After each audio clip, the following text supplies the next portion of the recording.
Yo, yo, what it do? It is your boy Skeetersteve, and welcome to another episode of Lace Rhymes for the culture and by the culture. And yeah, man, we are out here in Atlanta, aka Hot Atlanta, aka Black Hollywood. You know, got the Revolt World going down this weekend, 3-day festival with a lot of artists, entrepreneurs, creatives, podcasters, just a whole bunch of people that's going to be under one roof and just for the culture, and it's going to be amazing, man, though. But this brother that I have right next to me, just a little backstory. Last year at the Revolt Summit, I met him towards the end when we was walking out, and this dude has been nothing but love towards me, man.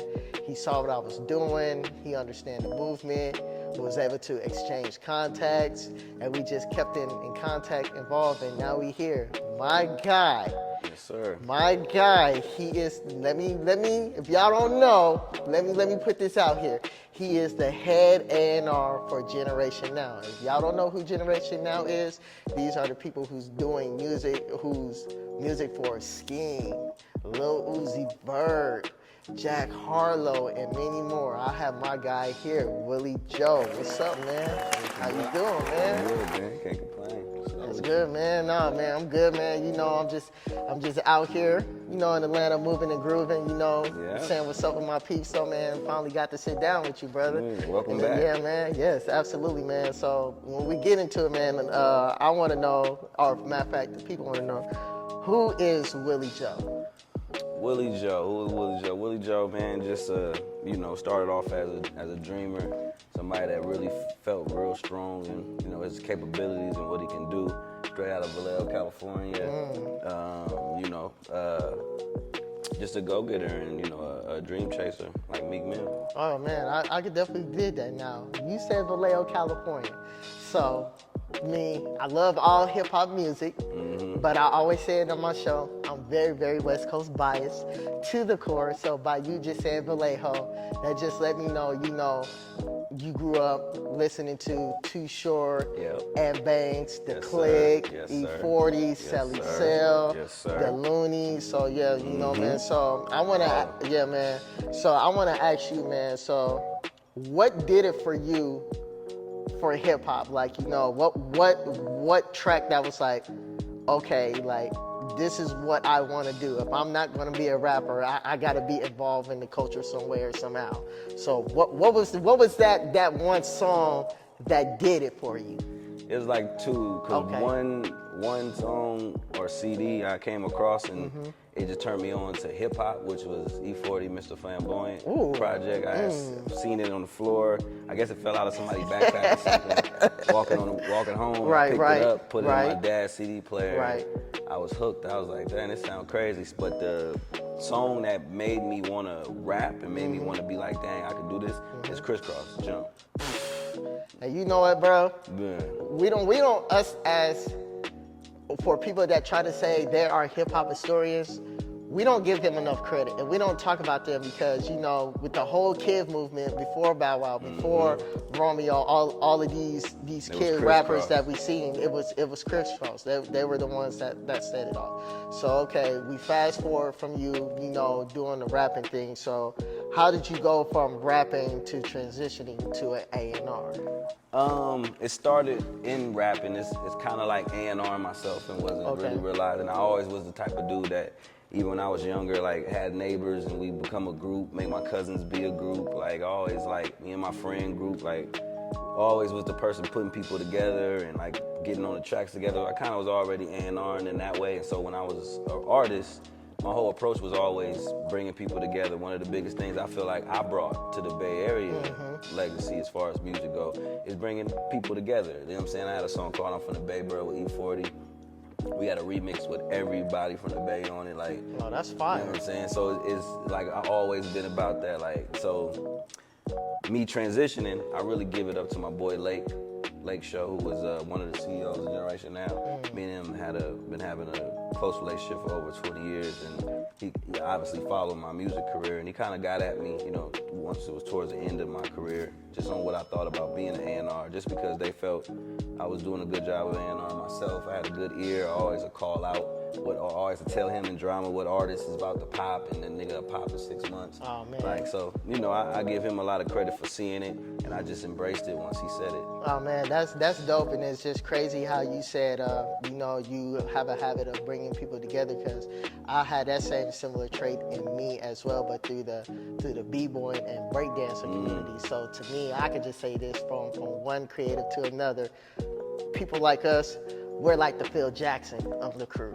We're not the main star, but we know how to put people in position so they can become the stars. So, you know, so I figured, like, you know, that was dope, man. Definitely have to big you up on that, you know, so super dope, man. So, okay, so let's get into it, man. So, Generation Now, man. So, when did Generation Now start it?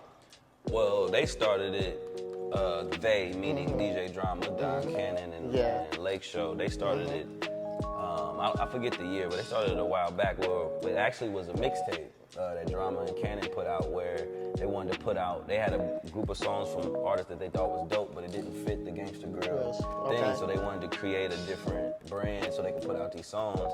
So they came up with the Generation Now, and just so happened the artist that they was trying to put on there and break was Kanye West. Oh, nice. One of the artists. So nice. It's, you know, probably on one of these mixtape sites you can go search SoundCloud or something. But so it started from there. So I, you know, once they fast forward, when they all three decided they wanted to, you know, create the label, they got the name from having that tape back then, and then, you know, they start finding artists, putting it together. Had Scheme was the first artist. Yeah. You know what I'm saying? They had a guy named LaQuinn, and then Cannon discovered Uzi and brought him to the team. And, nice, yeah. you know how that went. Oh no, yeah, absolutely, man. Uzi he skyrocketed out of there. Him and I'm a firm believer of, you know, Jack Harlow is being on his way, you know, and it's only right that I'm here and I can tell you this face to face.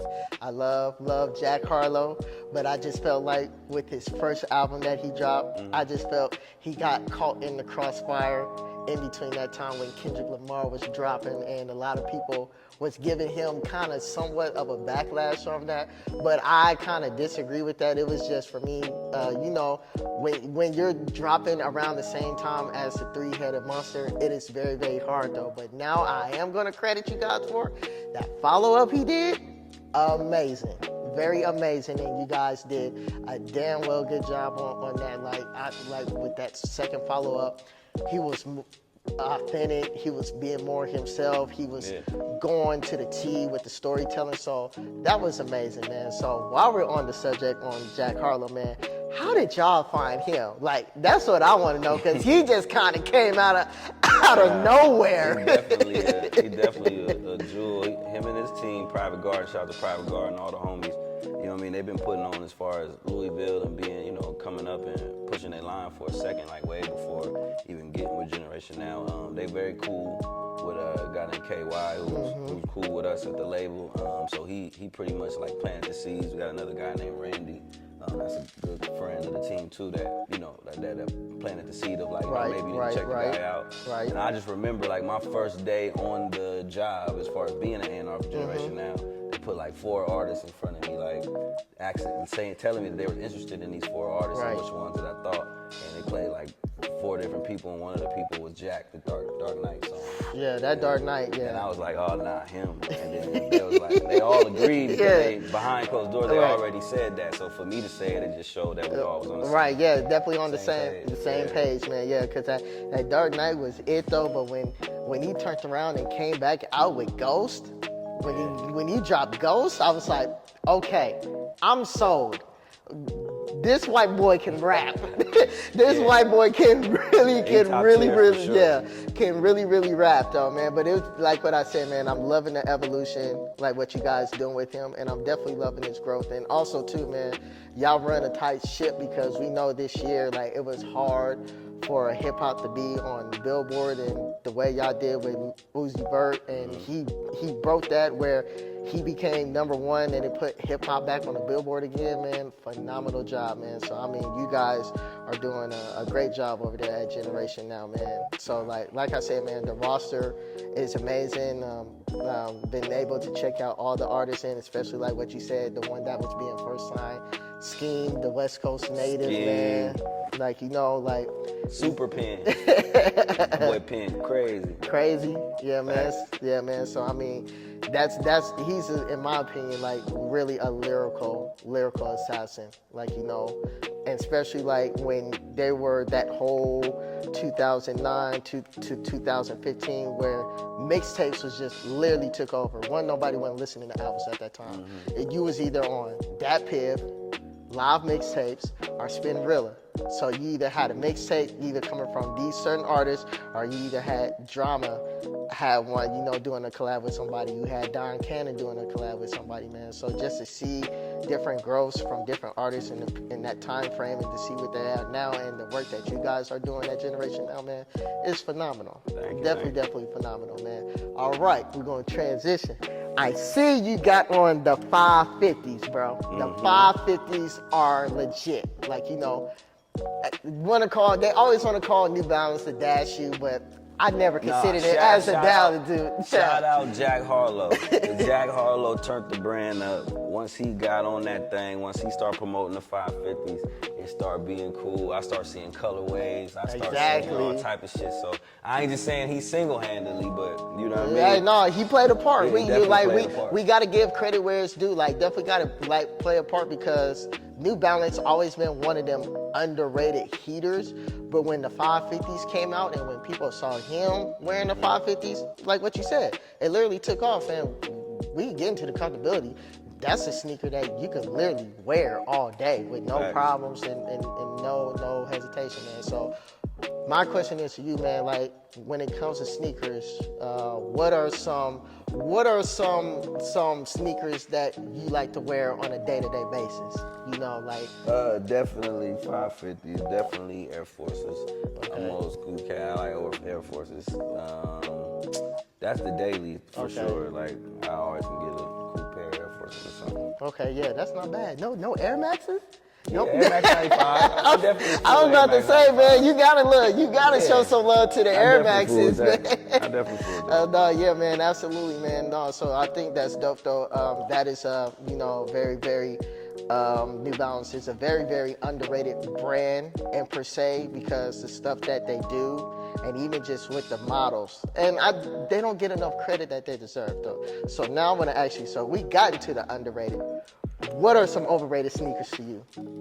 Be all the way honest. Keep it 100. What are some overrated sneakers? The big ass Balenciagas with the fucking numbers on the front. Thank you. Them definitely overrated to me.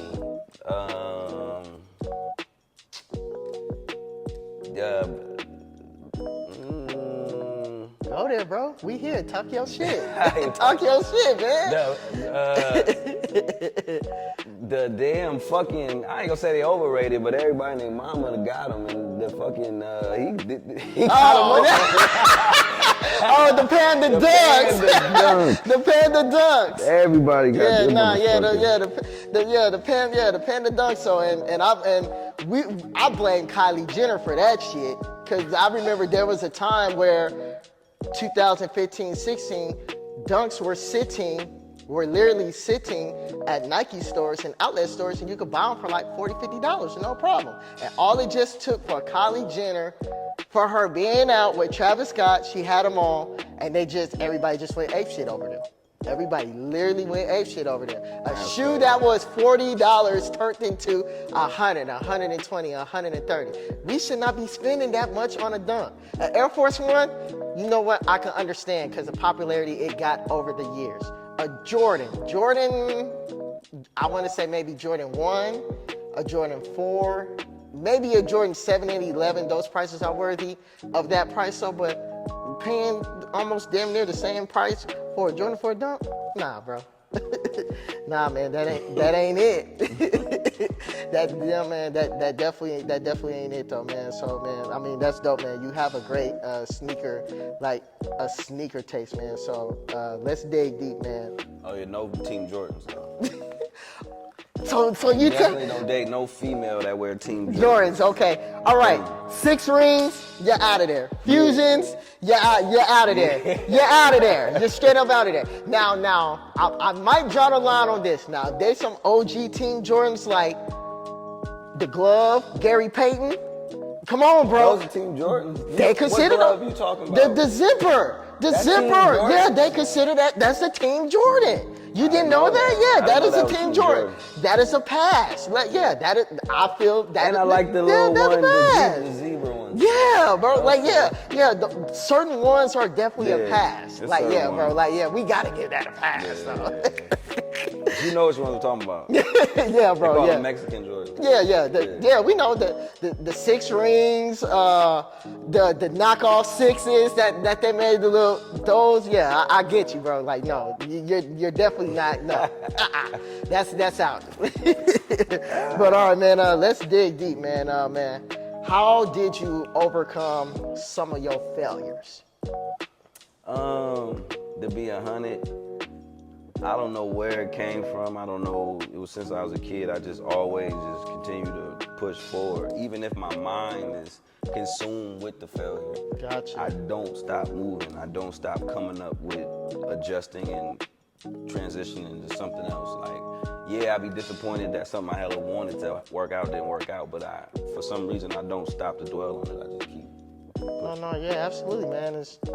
I feel like that's just with anything with life. Like, we're going to get sidetracked or something that we wanted to work out, it didn't work out, so we just have to realign and readjust. Like, that comes with, every day. Like, we always going to have our ups and downs. That definitely comes with the territory, man. So that's a great way how you looked at it and in that perspective, and I think that is super dope, man. So all right, man, I'm gonna get spicy with you.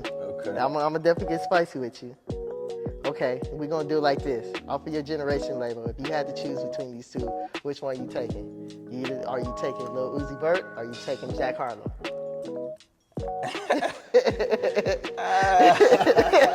I gotta put you in the hot seat, my man. I gotta put you in the hot seat.